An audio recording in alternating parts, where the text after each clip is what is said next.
Sao Paulo hit me like a jolt of energy, strong, colorful, and a little bit crazy.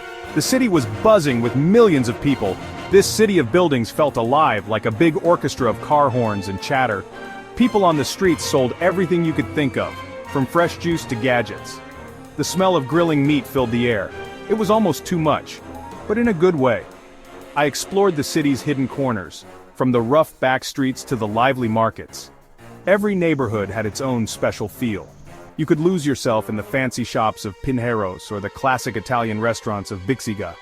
Sao Paulo was a city of opposites, where shiny skyscrapers towered over old churches. This was a city that never slept, where the party went on all night. One night I found myself in a small, simple bar, sharing beers and stories with the locals. They were so friendly and welcoming. They talked about their city with so much love, and I felt their excitement. As I ate the last bite of my pastel, a fried pastry filled with yummy stuff, I knew this was just the start of my Brazilian journey. Rio de Janeiro was everything I dreamed of and more. The city spread out before me like a picture postcard, a beautiful mix of beaches, mountains, and bright neighborhoods. The famous Christ the Redeemer statue watched over the city, arms open wide like it was saying hello. And Sugarloaf Mountain, rising up from the water, gave amazing views of everything. I spent my days relaxing on Copacabana Beach, watching people play volleyball. People sold everything from grilled shrimp to cold beer. The air was filled with a feeling of fun and freedom. As the sun started to set, painting the city gold, I headed to Lapa. This artsy neighborhood was the center of Rio's nightlife. The streets were alive with the sounds of samba music pouring out of every doorway. I got lost in the music and the dancing, feeling the energy of everyone around me. The night was a mix of laughter, music, and the sound of glasses clinking. I left Lapa feeling amazing, my senses buzzing from the sights, sounds, and exciting rhythms of Rio. Leaving the noisy city behind, I went into the middle of the Amazon rainforest. The air was thick and damp. The city sounds were gone, replaced by the sounds of the jungle monkeys talking, insects buzzing, and sometimes a macaw squawking. I spent my days exploring the rainforest's rivers in a canoe, cutting through the dark water of the Rio Negro. Early morning fog floated over the water, making it look magical. We saw pink river dolphins swimming smoothly through the water. I was amazed by all the different plants and animals, from the tallest trees to the tiniest bugs.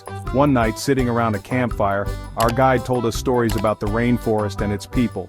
He talked about their close relationship with the land and how much they respect its power. His words stuck with me, reminding me how important it is to protect nature. Section 4. The Spirit of Brazil. My trip took me to Salvador, a city full of history and culture. The city was a bright mix of colors and sounds, showing off its Afro-Brazilian roots.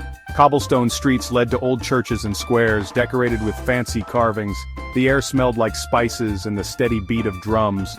I walked through the Pelourinho district, a special protected area, looking at the old buildings. I watched capoeira performers in the streets, moving with a cool mix of martial arts and dance. The energy was strong, a celebration of power, toughness, and culture.